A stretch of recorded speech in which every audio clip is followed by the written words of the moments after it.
disappointed but not discouraged amid Vols slide.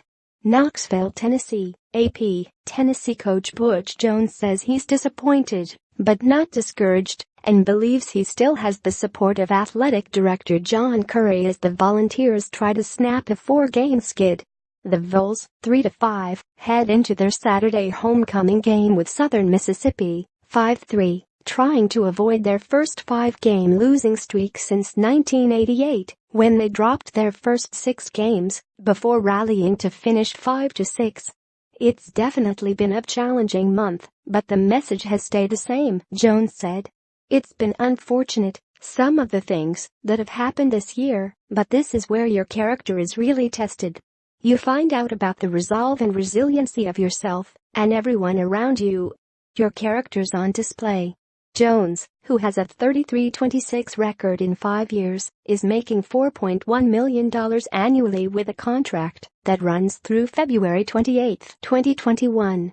According to terms of his buyout, Tennessee would owe him more than $8 million if it fired him now without cause, though that figure depends on Jones making reasonable and diligent efforts to get a comparable job and could be mitigated if he does land another position. Currie, who became AD in April, voiced his support for Jones in interviews after a loss to Florida last month, but hasn't commented on the state of the football program during the last few weeks. Jones said Saturday after a 29-26 loss to Kentucky that he absolutely felt he still had Currie's support. Jones said Monday that nothing has changed at all in that regard and that he and the athletic director talk every day. He's a great person to work for, Jones said.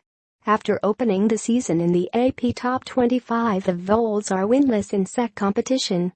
It's a major step backward for a program that had won bowl games under Jones each of the last 3 seasons. Tennessee's loss to Kentucky marked just the second time the Vols had fallen to the Wildcats in their last 33 meetings.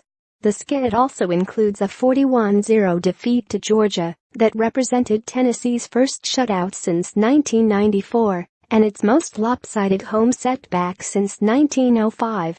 Tennessee's offense had gone 15 straight quarters without a touchdown before reaching the end zone twice against Kentucky. Quarterback Jarrett Guarantano has been sacked 18 times in 3 starts. 3 times this season, the Vols have committed a false start from the opponent's 1-yard line, and they didn't score touchdowns on any of those drives. Tennessee lost to Kentucky despite having a +4 turnover margin. In terms of the record, I'm obviously very disappointed but not discouraged, Jones said. I understand the expectations of Tennessee football. So do our players. It's been one of those years. The slump has taken a toll on a fan base eager for change, particularly now that SEC East rival Florida has made a move by parting ways with Jim McElwain. Albert Haynesworth, a former Tennessee and All-Pro defensive lineman, tweeted that it was unbelievable Gators fire their coach, but we still got to deal with Butch Jones.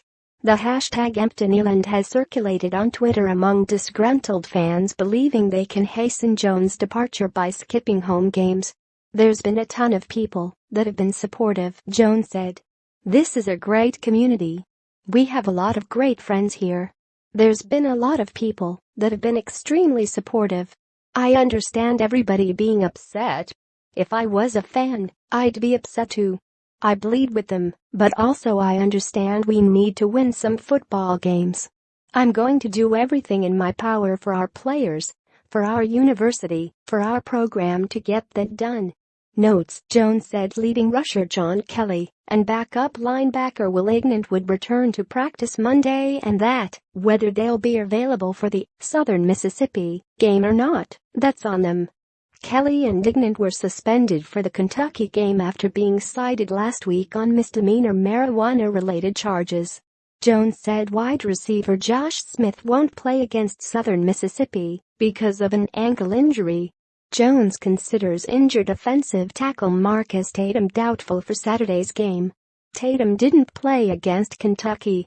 More AP college football, http://collegeoffootball.ap.org and https://AP_TOP25. Follow Steve Megaruggi at www.twitter.com/SteveMegaruggi.